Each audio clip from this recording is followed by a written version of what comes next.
Coming up next on the Jeff Crilley Show, we'll be talking about all things commercial construction, and we'll get some serious advice. We'll explain next.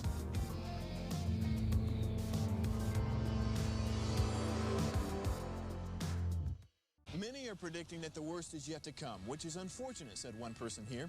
Until now, they've enjoyed the reputation of being the nation's icebox. Watched a burglar in his home this morning by webcam. As a journalist of over 25 years, stories are what make my world turn. Reporting live from the Dallas newsroom tonight, Jeff Crilley, Fox 4 News. But in 2008, I took the jump from my familiar life and started a PR firm from my home.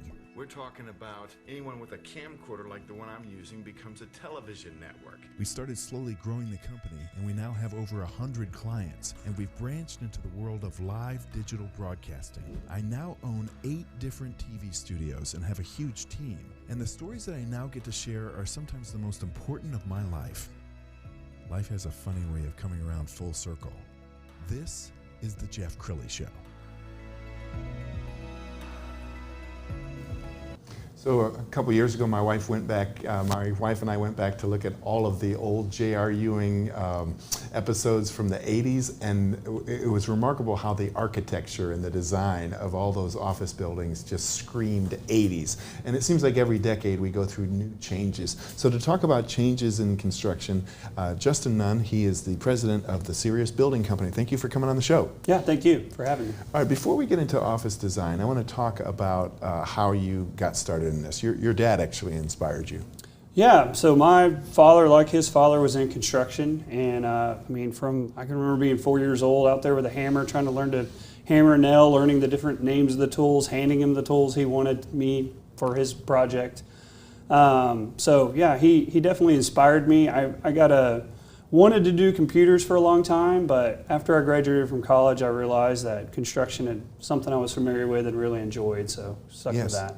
And there hasn't really been much of a recession in the construction industry. Everything that I'm hearing is that it's hard to get labor, skilled labor. Talk a little bit about that. Yeah, over the past year, construction has been essential, and so we were able to keep working. I would say third and fourth quarter, there may have been a little bit of a dip, but still things are humming right along. And labor has been difficult. Getting our own labor for some of the work we do. We like to self-perform things to control our schedule. But even our subcontractors, sometimes they are just strapped. They have so many jobs going on and not enough labor to do it all. So it's a struggle, but we work with everybody and try to clearly schedule with them what we need and get it done. And you do some great projects. We're going to put up on the screen some of your projects. And I just love how clean and sleek the design is. Speak a little bit about your philosophy. Yeah, we try to work with designers, and obviously the clients steer what they want as well. And clean looking design, a lot of gray colors, that type of thing is what's been really popular. A lot of what we've been putting in place. So we just work with our clients, try to help them select really beautiful things and install it for them, and hope that they can enjoy it for a long time. And when the project is done and they're there looking at what you guys created, that's got to be very rewarding. It really is. As one of the best parts of construction is you see this progress every day of what you're doing and what we're actually building, and the clients see it and they enjoy it and they're really excited to get into their space and work in it. So it's definitely a rewarding career. And it's important to hire the right contractor. So we're going to put up on the screen 6 steps for hiring a contractor. Serious advice. I love that. Yeah. So let's go through them. What are some things that people need to know about? Yeah, just to make sure. I get a lot of calls from people that say, "Oh, my contractor bailed on me," or they took a lot of shortcuts and I didn't realize till after the fact. And a lot of times my questions are, "Did you have a contract? Did you have their insurance?" And a lot of times they didn't. They just hired a guy and started paying them, and that's the way it works. So if you have significant funds on the line, commercial, residential project, either way, these are 6 steps that we kind of do internally, but we suggest to people as well. And the first thing is you want to be able to clearly communicate to the contractor what you're wanting to do. So you want to work with a designer to put a plan together, or you can even work with the contractor himself to get a scope of work, real clear details. I want to demo this wall or paint this, or that type of thing. And a good contractor will ask you some questions. Hey, do you also want to change the floor, or how do you want to seam in these two materials together? So once you develop a plan or a scope, then you want to go out and you want to spend the time to get 3 bids. So hopefully you've got a contractor that maybe you can get referred to you. But if you don't, there's places to go find contractors, but you want to get 3 of them. They want you to give them a bid, and you want them to break it out. You want them to say the framing, the electrical, the plumbing, they're all going to cost these different amounts, so you can kind of compare between the bids. And then when you have your bid, you want to really read over them and make sure you understand what the scopes of work are, what they included, what they excluded. That way, if they're going to do the plumbing, but they want you to supply the fixtures to them, you just want to know that going into it.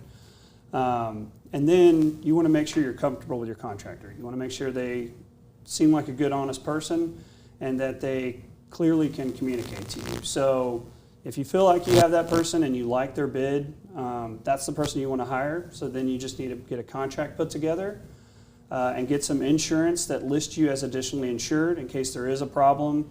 If the contractor goes away, you're able to make a claim directly to that insurance policy if there's, God forbid, a big mistake or something.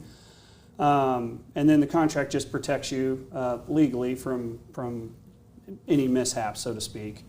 And then the last thing really is, at that point you've got a contractor that communicates well, so get a schedule from them. They should be able to give you one. And then a start date and get your project going. Do you run into situations where the person is putting in a low bid to get the job, and then by the time everything's over, it's 3 times more expensive than the guy signed up for? I mean, all the time. Yeah. So how do you guys work? What's your philosophy? Our philosophy is we're going to just work with good subs. So we've basically developed our set of subs.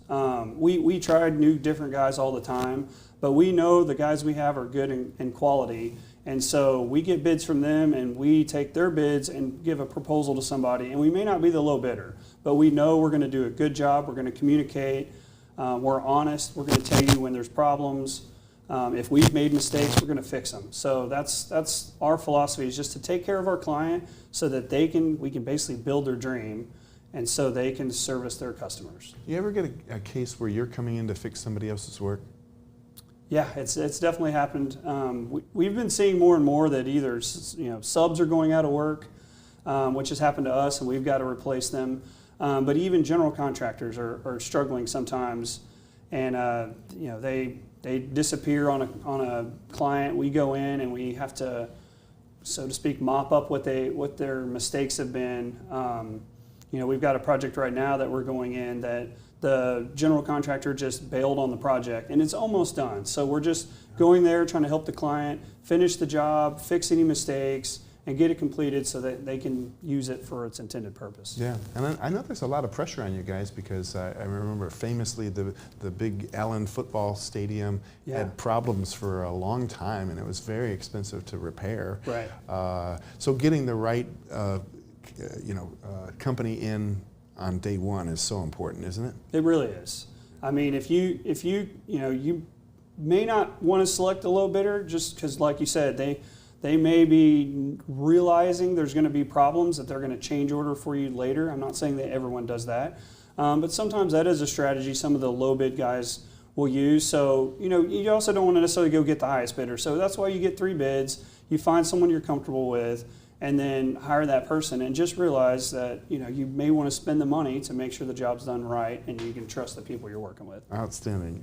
Justin Nunn, president of the Sirius Building Company. We're going to put the website up to end this segment. SiriusBuildingCompany.com is the website. Justin, thank you for coming on the show. Yeah, thanks for having me. You bet. And that's it for now. We'll see you next time.